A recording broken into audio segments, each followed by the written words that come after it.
Hi, it's KCCK's Culture Crawl. I'm Dennis Green, and my guest today is Tim Hankewich, who is actually I haven't seen you for a few weeks. Shocking. But now it's like every other week. I'll be camped on your doorstep. We are on the downhill run of our season, and I tell you, the incline is steep. But as always, you've saved some of the most fun stuff for last. Yep.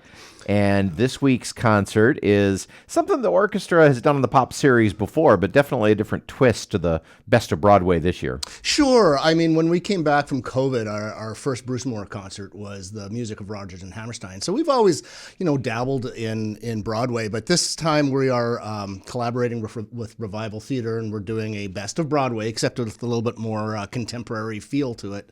And you also have to realize that Broadway and symphony orchestras aren't that too far apart, because there is an acoustical, orchestral, live performance thread through both. And so it's going to be great to have a cast of some locals and some professionals up there performing some of the great hits of the last 20 years. So the last 20 years. Okay. So all of a sudden, 20 years is not that long ago. Well, maybe I over-exaggerated. Now that I'm looking at my mind. When I'm looking at the playlist, maybe 30 years. Okay. Well, even so. Yeah.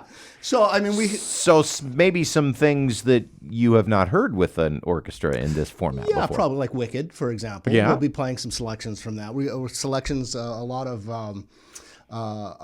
Sondheim, for example. We're going to be playing some pieces from Follies, for example, and Sweeney Todd and others will be in there. Of course, you can't do a symphonic night with Broadway without the music of Andrew Lloyd Webber. So, of course, the big hits from Cats and Phantom of the Opera, but also Evita will be, and Sunset Boulevard will be on there as well. And we also do a slight tip of the hat to classic Broadway, but not too much. A little bit of Kiss Me Kate and a little bit of Funny Girl, but for the most part, it has a more modern contemporary feel to it. This is a different challenge for the orchestra. We've talked, I know particularly with the Looney Tunes concert, talked about how that was a real workout for the orchestra because they were playing all the time. Correct. It was little short things, but they were playing all the time. Correct. But this is another case where the pieces are not long, but there's a lot of them. There's a lot of them, and the styles change. And behind the scenes, the audience won't see or hear any of this. But logistically, it's probably one of the heaviest lifts that an orchestra can do. Oh, because you got to get soloists on and off the stage every 3 minutes. Soloists on and off the stage, but even acquiring the music from so many different musicals, I mean, it's a librarian's nightmare. And when you... Shout out Blaine Cunningham. Blaine Cunningham, we love you. And if he wasn't bald already, he certainly is bald now because of the frustrations.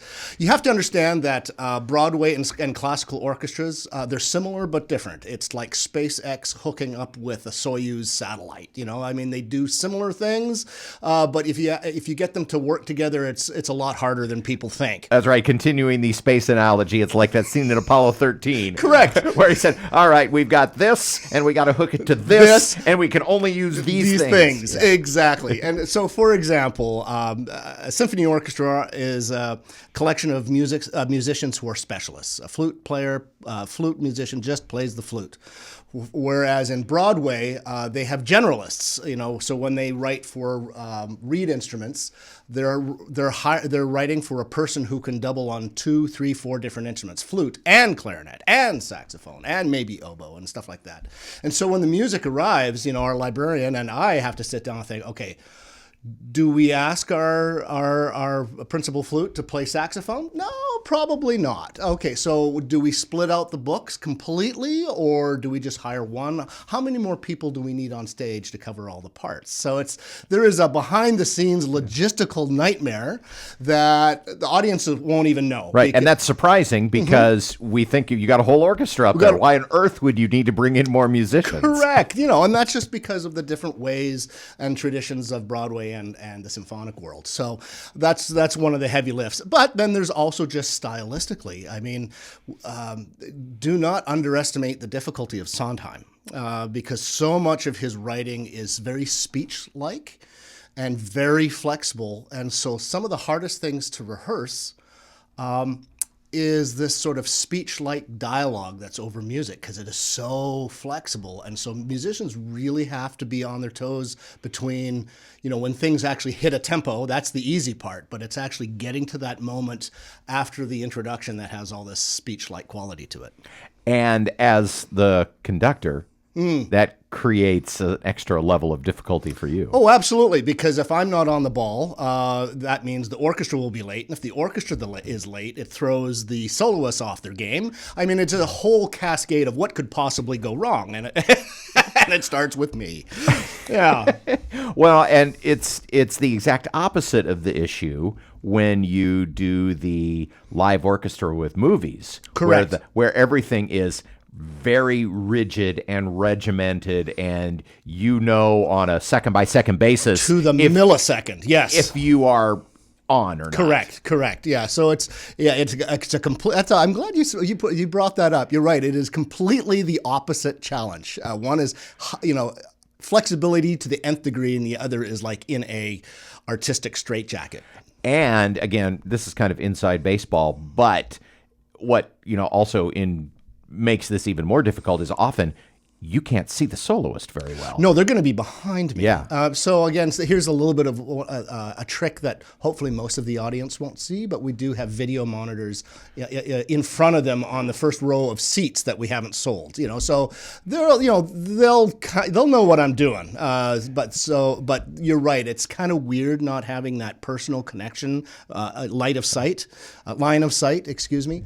Because when you got a pianist or a violinist, they're usually situated in a way that you not straight in front of you, but you can kind of see them out of the corner of your eye. There is interaction, but in this case, they're on their own. So it is really like a spacewalk without a tether. Yeah, continuing our outer space analogy. Absolutely. Orchestra Iowa is in action. This is one show only. One show only, Saturday night, 7:30 at the Paramount. I also have to do a shout out. We have a lot of volunteers for this program as well, because every once in a while a chorus is required. And so, one of the iconic pieces that we're going to be singing will be Do You Hear the People Sing from Les Mis. And so we need a chorus for that. And Let Our Garden Grow from Candide. And also a little bit from Lights of the Piazza. So you'll hear a chorus being piped into the auditorium every once in a while, and you might even see them on occasion as well. But just know that there are armies of people behind the scenes to make this happen. Okay, you've mentioned a few songs. Now I'm going to make you, pick something out and highlight it. What are you, either you're really looking forward to, or maybe a piece that when you thought you knew it, but then when you looked at the arrangement, you thought, oh, there is some different stuff going on here. So Lights of the Piazza, that's really meaty stuff. That I always was a fan of that show, but now that I've gotten a chance to really look at it a little bit more in depth, I have even more respect for it. There's a song that we're doing called Sing for Your Supper. And it's kind of an Andrew Sisters number that I've never heard of before, and it is so charming. And so probably those are the two unexpected pieces that really caught my ear.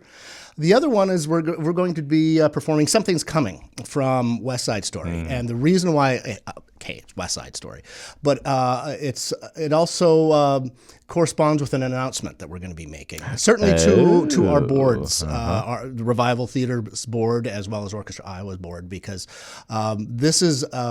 this entire project is actually just a dry run for a much larger project down the road. And this is actually a continuing conversation I had over COVID with Brian Glick and the late Cameron Sullenberger about what is really possible in this community. And so stay tuned for a really exciting announcement. All right. That is something that you'll learn about if you go to see the Best of Broadway. Saturday night, Orchestra Iowa at the Paramount Theatre. Again, artsiowa.com or orchestraiowa.org if you would like tickets or more information. As always, sounds like a fun one. But, of course, you don't stop here. You'll be back in just a few days to talk about the next Masterworks. Like I say, the incline is steep on this downhill run. I hope I can keep up. Thanks for being here, Tim. Thank you. You can hear the Culture Crawl live on the radio most weekdays at 10:30, on demand at kcck.org/culture, or subscribe using your favorite podcast player. Watch our videos on the KCCK Facebook and YouTube channels. Our producer is Lydia Kilgore. The Culture Crawl theme is composed by Vivian Shanley. I'm Dennis Green, and I'll talk to you later.